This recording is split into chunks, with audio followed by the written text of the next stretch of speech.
Hello, everybody. Welcome back to Connecting Parents and Educators. I'm Pavla.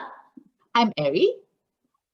And we both would like to wish you a very happy New Year 2021. If I remember it correctly, Ari, I think we wished everybody for a year that would heal us all. And I think we want that healing to happen in education, don't we? And we want that healing to happen in between parents and educators. So today we have got a very exciting topic, well, definitely a very exciting topic for me, and we're going to be talking about inclusion.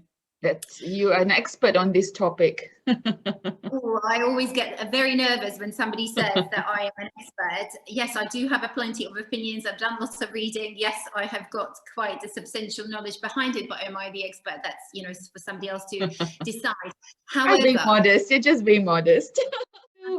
Maybe share a little bit more about the development in terms of inclusion in schools and nurseries in United Arab Emirates, where most of our viewers are from. So maybe give it a little background. So a little bit of a background for us, I would say. I hope I'm not going to offend anybody, but it's quite a fairly new concept, okay? Because obviously, inclusion is also underpinned by laws, and those laws are quite recent. So I think it's quite a valid statement to make. And then in third, obviously, therefore, we're kind of evolving with our thoughts, aren't we? And unfortunately, we still kind of feel that inclusion somehow only just belongs to that kind of relationship to a child or a family with special education or learning needs. And I think, Ari, and I would like your thoughts on it as well, we need to think beyond this, because inclusion is just so much more than this.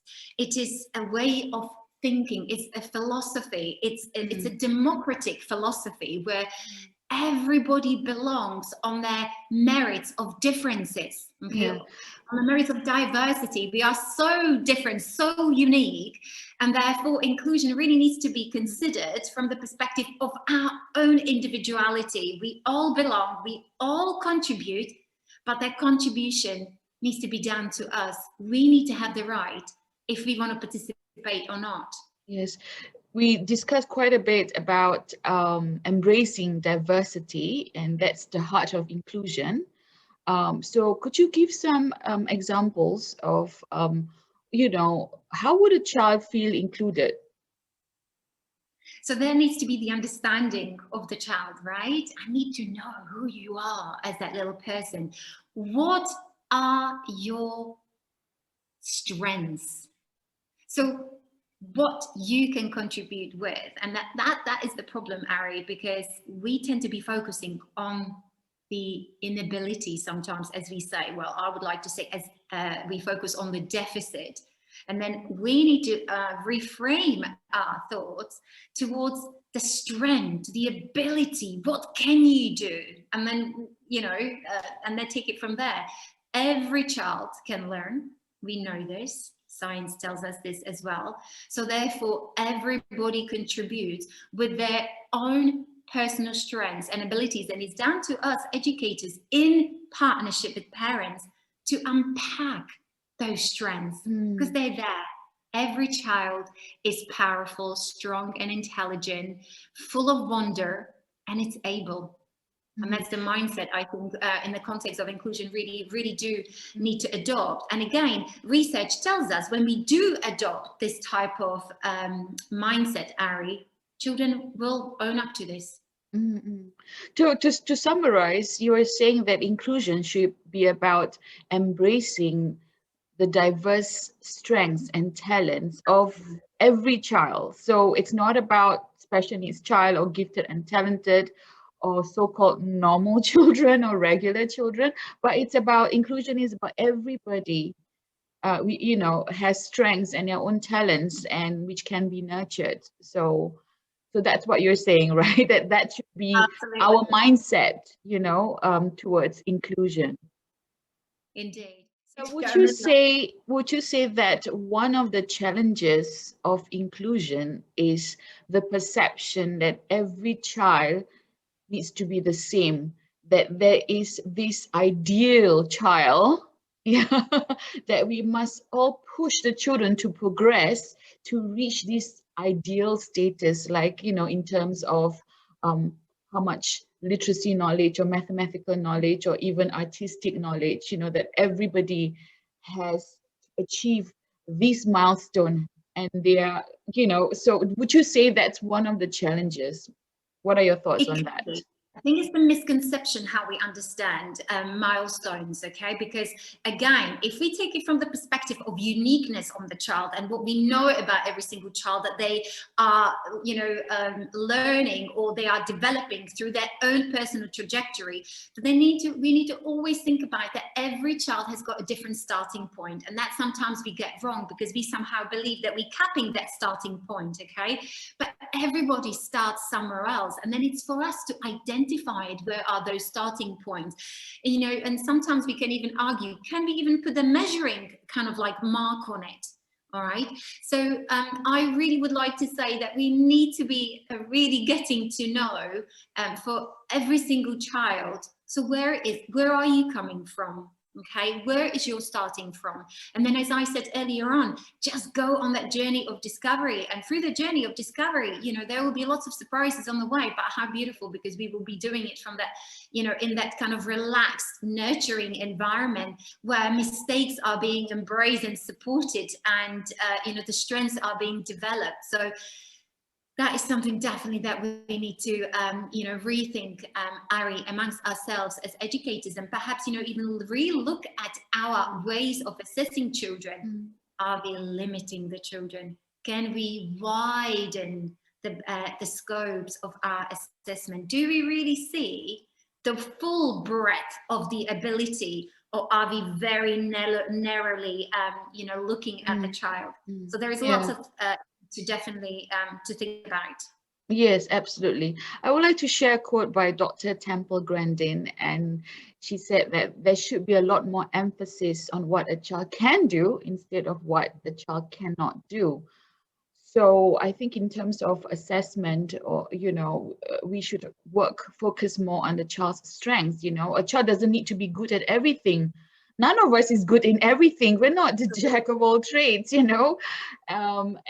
be a master of none. Maybe we should be a master of one area, if we really love maths, maybe we should excel in that. And, while I'm not saying that, other areas of development is not important, but we should not necessarily be alarmed or pressurized to, to push the children to get to a certain level, which is not really important if you look at the big picture, because at the end of the day, they have their own strengths and talents. And if we nurture those strengths and talents, they might be able to find something that they love to do, a job that they love to do, something that will get them out of bed and excited to work with, instead of, making them feel that they are lacking in something. I'm not so good in this.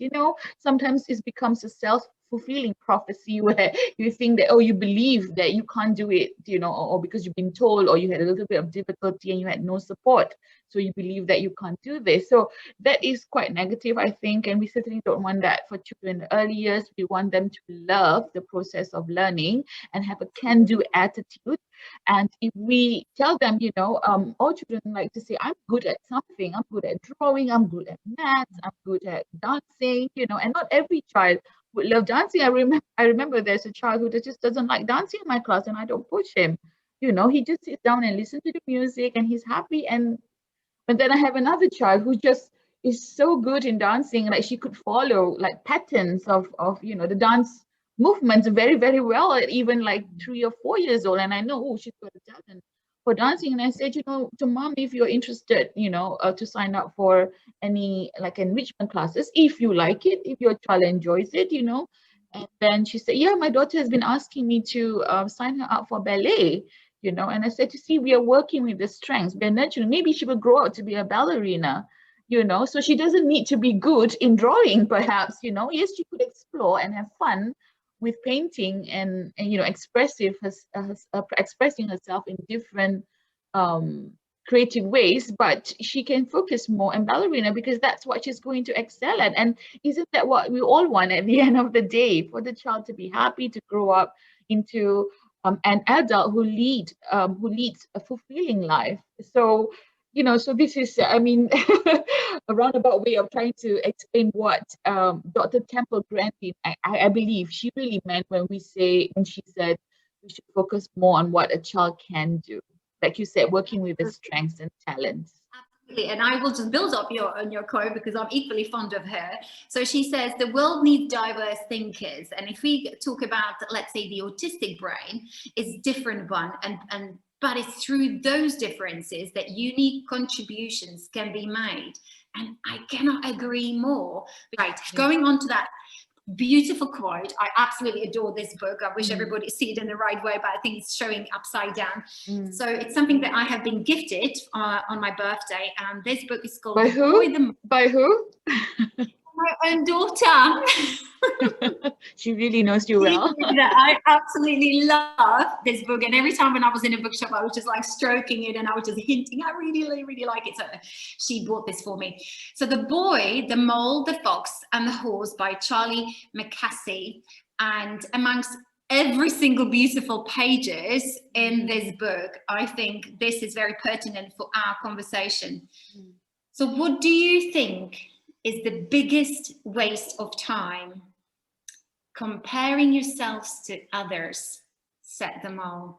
And I think that really just summarizes our conversation and even our conversation on inclusion, because comparing children, adults, nations to others, it just doesn't work, because it straight away bangs again that philosophy of diversity. Yes. We are all very different. We all have got our own strengths and ability as well as weaknesses, but it is those strengths that makes us who we are, and then we just need to embrace it and move forward with it. Pavla, what would be your wish for inclusion in the whole community? Oh gosh, it's a community effort, parents, teachers, school and nursery leaders, policymakers. If one piece in the puzzle is missing, everything crumbles. We talked about that just now. Absolutely. So what's your wish for inclusion, basically, in terms of the whole community support? So my wish for inclusion is really to adopt that wider philosophical concept of democracy. Okay, because if our community, and that community, let's say it's our setting, it's our school, really embraces it, okay, then it's beautiful, because again, everybody belongs on the merits of their own differences. Okay, thank you for sharing your your expertise with us, and dear parents and educators. I hope that has given you a lot to reflect upon. And so thank you for being with us today, and we hope to see you next time. Bye.